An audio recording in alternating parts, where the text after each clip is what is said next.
Biblioteca. Supérate audiolibros. Clitofón. Autor: Platón. Sócrates. Clitofón, hijo de Aristónimo, me han dicho hace un instante, que en una conversación que has tenido con Lisches, has criticado las discusiones filosóficas de Sócrates, y puesto en las nubes las lecciones de Trasimaco. Clitofón. Te han referido exactamente, Sócrates, lo que he dicho de ti a Lisches, si en unas cosas te he censurado, también te he alabado en otras, y como veo en claro, que a pesar de tu aire de indiferencia estás incomodado conmigo, sería conveniente, ya que estamos solos, repetirte lo mismo que he dicho, y te desengañarás de que no soy injusto para contigo. Indudablemente te han informado mal, y esta es la causa de tu irritación. Pero si me permites decirte todo lo que pienso, estoy pronto a hacerlo, y no te ocultaré nada. Sócrates. No tendría razón para oponerme a tu deseo, cuando éste redunda en mi provecho, porque evidentemente desde el momento que me hagas ver el bien y el mal que residen en mí, procuraré seguir el uno y huir del otro con todas mis fuerzas. Clitofón. En este caso, escúchame. Me ha sucedido muchas veces, Sócrates, que encontrándome contigo, me he dejado llevar de la más viva admiración al oír tus discursos, y me ha parecido que hablabas mejor que nadie, cuando reprendiendo a los hombres, como un dios que aparece en lo alto de una máquina de teatro, exclamabas: ¿a dónde vais a parar, mortales? ¿No veis que no hacéis nada de lo que deberíais practicar? El objeto de todos vuestros cuidados es amontonar riquezas y transmitirlas a vuestros hijos, sin inquietaros para nada del uso que puedan hacer de ellas. Tampoco procuráis darles maestros que les enseñen la justicia, si puede ser enseñada, o que se ejerciten en ella, si es que solo en el ejercicio puede adquirirse. Tampoco tratáis de gobernaros a vosotros mismos, educándoos en la virtud. Cuando vosotros y vuestros hijos, después de conocer las letras, la música y la gimnástica, lo cual creéis que constituye la educación más perfecta, veis que no sois menos ignorantes por lo que hace al uso que hacéis de vuestras riquezas, ¿cómo no os escandalizáis de esta educación, y no buscáis maestros que hagan desaparecer esta ignorancia, y esta disonancia? A causa de este desorden y de esta inconveniencia, y no porque un pie deje de guardar compás con la lira, tiene lugar la falta de acuerdo y armonía entre hermanos y hermanos, entre estados, y en sus divisiones y en sus guerras sufren el cúmulo de males que mutuamente se causan. Pretendéis que la injusticia es voluntaria, y que no procede de la falta de ilustración y de la ignorancia, y, sin embargo, sostenéis que la injusticia es vergonzosa y aborrecible a los dioses. ¿Qué hombre sería capaz de escoger voluntariamente un mal semejante? Respondéis que es aquel que no sabe resistir a los placeres. Pero si la victoria depende de la voluntad, ¿la derrota no es siempre involuntaria? La razón nos precisa a convenir en que de todas maneras la injusticia es involuntaria, y que es un deber para los individuos en particular y para los estados en general, manifestarse más atentos y más vigilantes que lo están hoy. Cuando oigo de tus labios tales discursos, Sócrates, te cobro cariño, y te elogio lleno de admiración. Y lo mismo me sucede cuando añades, que los que ejercitan el cuerpo y desprecian el alma, no hacen nada menos que despreciar lo que tiene el mando, y tributar obsequios a lo que debe obediencia. Así como cuando expones que el que no sabe servirse de un instrumento, obra mejor absteniéndose de usarlo, y que el que no sepa servirse de los ojos, ni de los oídos, ni del cuerpo en general, obraría más cuerdamente no mirando, no escuchando, y no sacando ningún partido de su cuerpo, antes que servirse de él a la aventura. Todo esto no es menos cierto con respecto a las artes. El que no sabe servirse de su lira, evidentemente no sabrá servirse mejor de la del vecino, y recíprocamente, el que no sabe servirse de la lira del vecino, tampoco sabrá servirse de la suya, y otro tanto puede decirse de todos los instrumentos y de todas las cosas. De estos razonamientos deducías esta preciosa conclusión: el que no sabe servirse de su alma, debe dejarla inactiva, y no vivir antes que vivir abandonándose a las sugestiones de la fantasía, y si necesita vivir, obrará más cuerdamente sometiéndose a otro más bien que conservando la libertad para tal uso, y al modo de un buen navegante confiar conducción de su barco, al que es hábil en la ciencia de gobernar a los hombres, ciencia que llamas tú muchas veces la política, Sócrates, y que, en tu opinión, es la misma que la de juzgar y administrar justicia. En todos estos discursos y otros muchos semejantes, todos verdaderamente bellos, en que sostienes que la virtud puede por su naturaleza ser enseñada, y que es preciso ante todo tener cuidado de sí mismo, jamás he censurado nada, y me atrevo a decir, que nunca lo haré. Tales razonamientos son, a mi parecer, muy útiles, porque son muy eficaces para excitarnos, sacudirnos y despertarnos de nuestro entorpecimiento. Pero quise aplicar mi espíritu a saber más, y para ello me propuse interrogar, no a ti directamente, Sócrates, sino a tus compañeros de edad y de gustos, a tus discípulos, a tus amigos o como quiera que se llamen tus relaciones. En primer término me dirigí a los que tú más estimas, preguntándoles qué objeto debería tratarse después de tales razonamientos e interpelándoles de este modo según tu método. Oh mis excelentes amigos, decime, ¿qué deberemos pensar de las exhortaciones a la virtud que Sócrates nos dirige?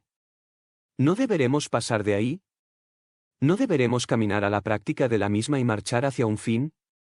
¿O es cosa que se nos ha dado la vida únicamente, para dirigir exhortaciones a los que aún no han sido exhortados, para que éstos a su vez exhorten a otros? O bien deberemos preguntar a Sócrates, o preguntarnos unos a otros, admitiendo la utilidad de estas exhortaciones, ¿qué es lo que a ellas debe seguirse?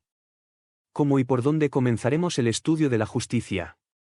Si alguno nos exhortara a cuidar de nuestro cuerpo, viéndonos extraños como niños a estas artes que se llaman gimnástica y medicina, que nos echara en cara que nos entregábamos con exceso a cuidar nuestro trigo, nuestra cebada, nuestras viñas y las demás cosas que cultivamos, y destinamos a las necesidades de nuestro cuerpo, sin cuidarnos ni remotamente de un arte ni de un ejercicio para fortificar nuestro cuerpo, no obstante existir este arte, si a este hombre le preguntáramos de qué artes quería hablar, sin duda respondería que de la gimnástica y de la medicina.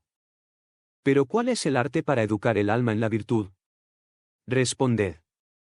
Este arte, me dijo el que parecía más decidido, es el que Sócrates ha llamado muchas veces delante de ti la justicia. Pero, repliqué yo, no basta que me digas el nombre. La medicina es un arte, pero tiene un doble fin: primero, formar nuevos médicos mediante los cuidados de los que ya lo son, y después, curar. Una de estas dos cosas no es el arte mismo, sino el producto del arte enseñado o aprendido, a saber, la salud. En igual forma en la arquitectura es preciso distinguir el producto y el arte, pues de una parte está la arquitectura que enseña, y de otra la obra, es decir, la casa. Con respecto a la justicia, de una parte forma hombres justos, como las artes de que acabamos de hablar forman sus artistas, pero de otra. ¿Cuál es esa obra? ¿Cuál es la obra del hombre justo? ¿Cómo la llamaremos? Responde. Uno me dijo, yo creo, que es lo ventajoso; otro, lo conveniente; otro, lo útil; otro, lo provechoso. Pero, les respondí, esas palabras se encuentran en todas las artes en general, y en todo lo que tiene un buen resultado se dice que es provechoso, que es útil y todo lo demás. Pero, además de esto, todo arte tiene un objeto particular, al que se aplican todos estos términos. Y así, en el arte del carpintero, el bien, lo bello, lo conveniente se refieren a la construcción de muebles, y no se trata del arte puro y simple. Explicadme en la misma forma la obra de la justicia.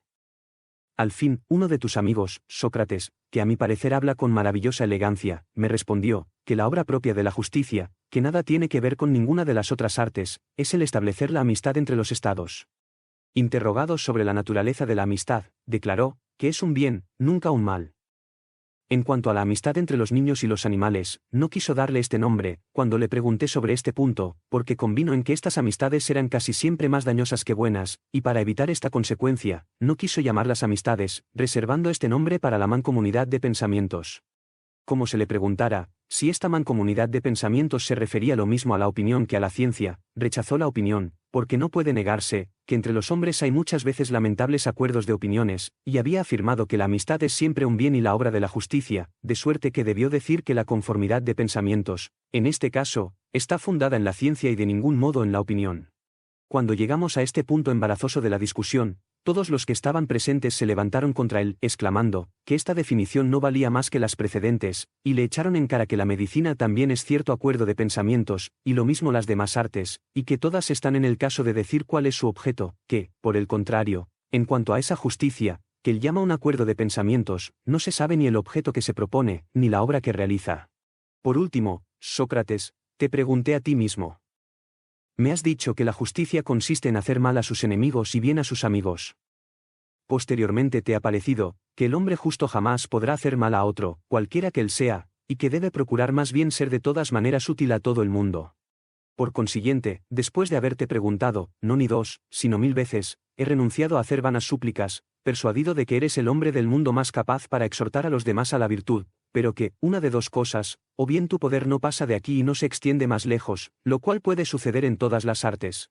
Por ejemplo, sin ser piloto, puede hacerse un elogio de este arte que pruebe cuán digno es de la actividad humana, y hacerse lo mismo con las demás artes, de suerte que tú mismo podrías acusarte de no conocer la justicia, ensalzándola al mismo tiempo hasta las nubes, por más que no sea esta mi opinión.